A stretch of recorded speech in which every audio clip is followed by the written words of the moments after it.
All right, get ready to dive deep into stop motion with the newest Wallace and Gromit adventure, Vengeance Most Fowl.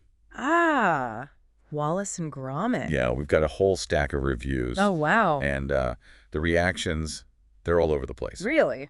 Some critics think it's another classic, Okay. and others say it's missing that signature Wallace and Gromit spark. I see. So let's take a look and see what we can uncover. What's really interesting to me Yeah, is that it seems like it isn't just some goofy caper. right. It's tapping into some, pretty timely anxieties Mhm. we have about technology these days. Yeah, that seems to be jumping out from the reviews. Uh-huh. But first, Yeah. for anyone who hasn't seen it, how about a quick plot rundown? Okay. So the story picks up with Wallace as inventive as ever, Right.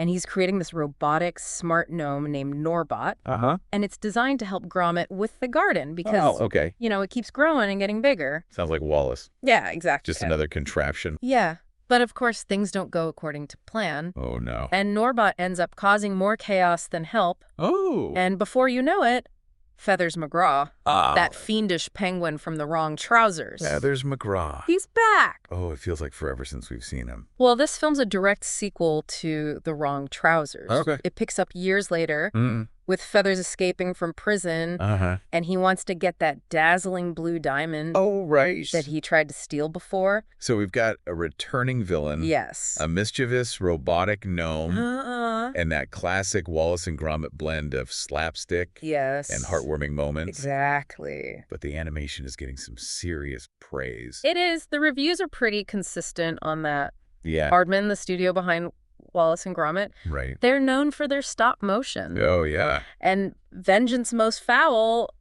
is no exception. Yeah, they're calling it a testament to human artistry. Wow. It seems like they've really pushed the boundaries of what's possible with stop motion. Yeah.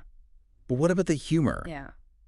Is it still that classic British pun-filled sight gag? It seems so. Gross. Reviewers are talking about laugh-out-loud moments, Uh-huh. especially those trademark puns and visual gags. I can practically hear Wallace groaning with those cheesy puns already. Oh, absolutely. But beyond the surface level humor, Yeah. some reviewers are pointing out that there might be a bit more depth Okay. to it than previous installments. You're talking about that AI theme, Yeah, exactly. right? The robotic gnome Norbot. Uh-huh. He seems to be more than just a quirky plot device. Right. Some reviewers are saying it's like a subtle critique Okay. of how much we rely on technology these days and all the consequences that come with it. Yeah. It does seem ironic that Wallace, Uh-huh.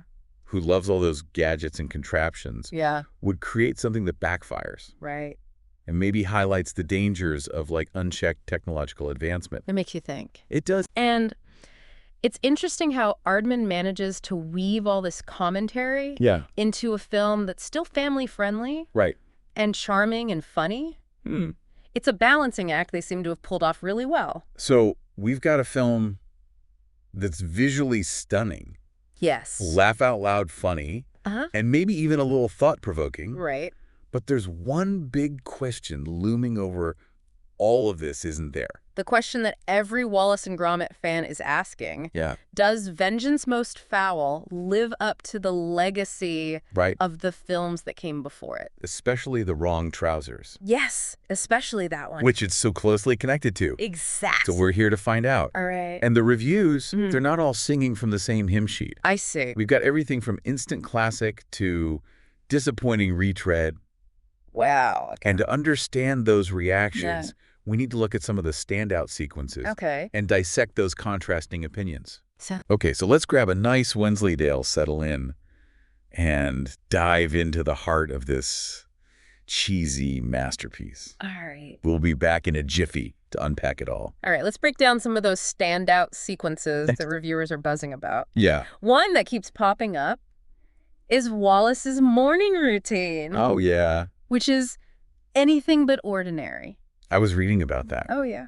He's like a ridiculously elaborate contraption Uh-huh. just to make a cup of tea. Oh, it's much more than that. Really? Think a mechanical arm to pat Gromit on the head, Hmm. a toast buttering conveyor belt, Okay. and of course the, what's the word? The main event. Yes, the pièce de résistance, Yeah. a self-pouring teapot that goes hilariously wrong. Classic Wallace. Yeah. Over-engineering even the simplest tasks. Right. But it makes you wonder, Yeah. is there something deeper going on here? Are they Yeah. trying to say something Yeah. about our own dependence on technology? That's what's so interesting. Some reviewers see this as a subtle dig at our obsession with convenience. Okay. And how we sometimes let technology complicate things instead of simplifying them. It's like that old saying, work smarter, not harder. Yeah. But in Wallace's case, it's work harder, but in a much more convoluted and hilarious way. Exactly. And this ties into that larger theme of AI in the film. Right. Norbot, the smart gnome, Yeah. is presented as this ultra-efficient solution to gardening. Okay.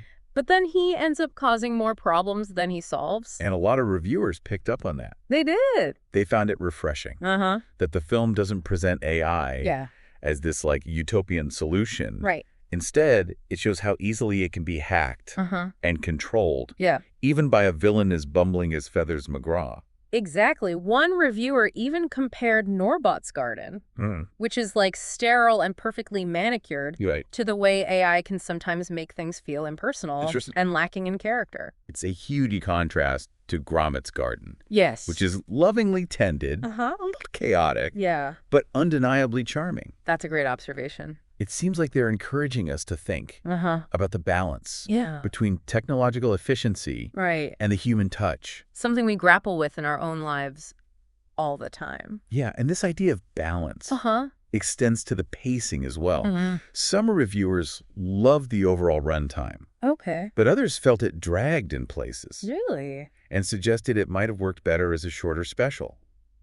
Interesting. Do you think those who felt it dragged were expecting like a faster-paced, more action-packed story?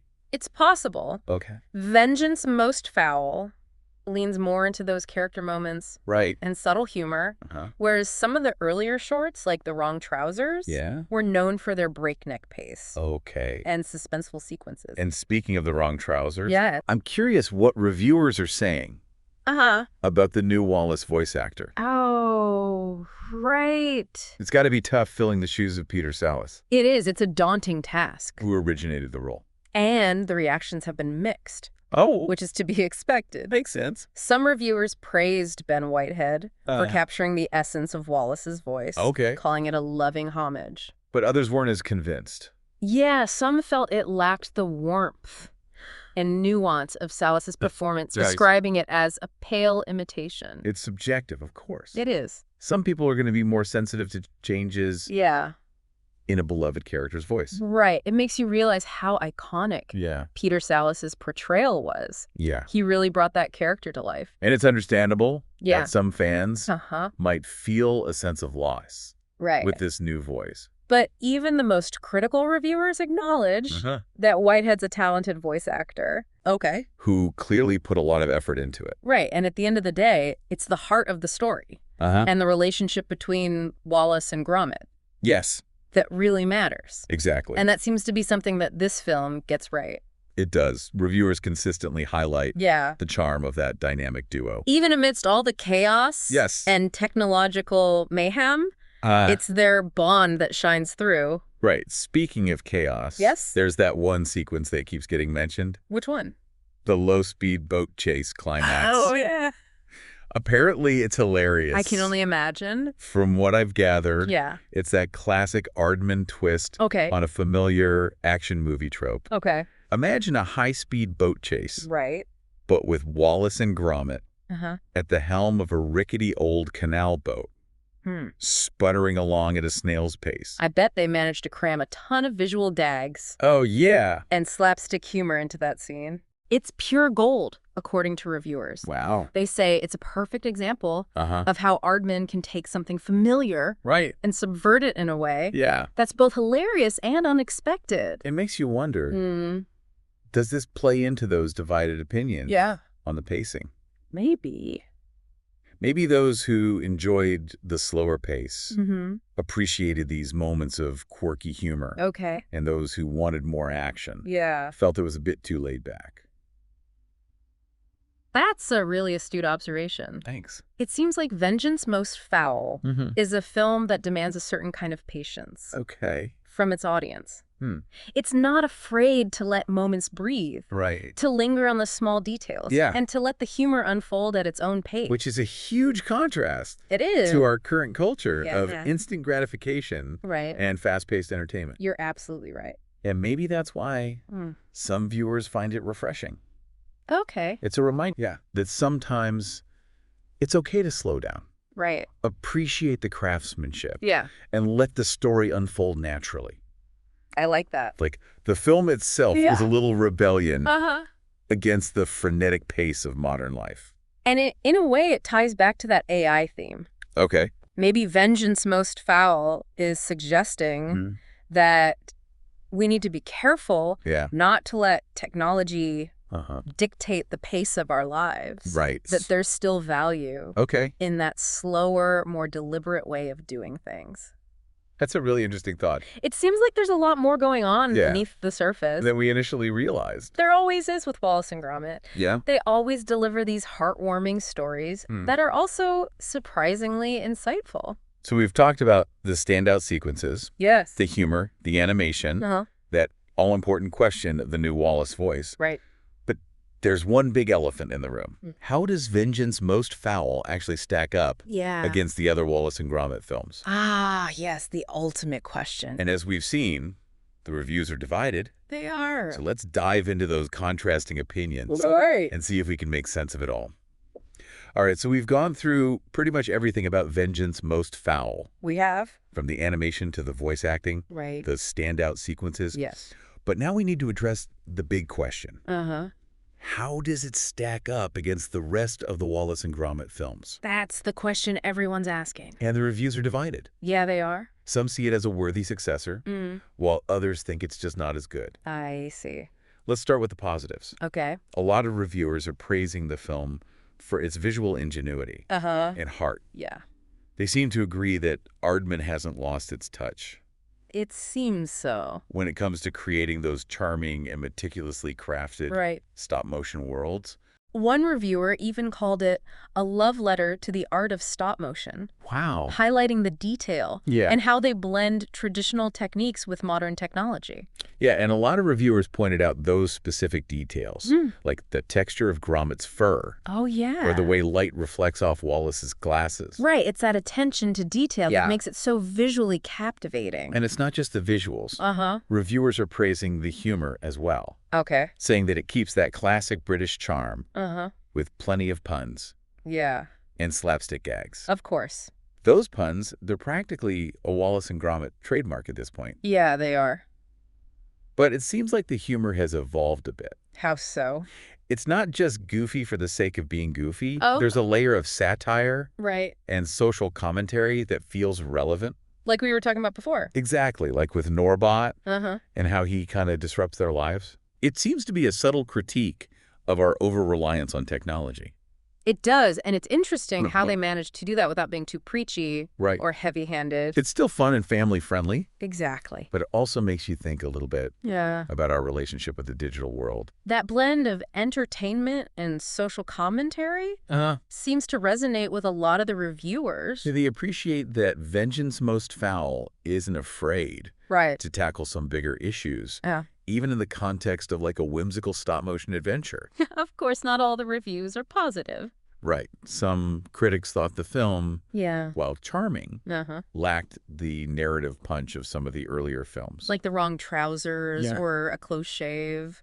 Those films were known for their tight pacing and ingenious plot twists. Right, whereas Vengeance Most Fowl seems to have a more leisurely pace. Do you think that slower pace was a deliberate choice? Like maybe they're trying to offer a counterpoint to the really frenetic pace of most modern animated films. That's an interesting idea. It's definitely true that this film feels like a throwback to a time when animated films weren't afraid to slow down a little. Oh, okay. And let the story unfold naturally. And maybe that's why some viewers find it so refreshing. It's a reminder that entertainment doesn't always have to be loud and fast-paced. Yeah. There's still room for subtlety and those quiet moments of humor.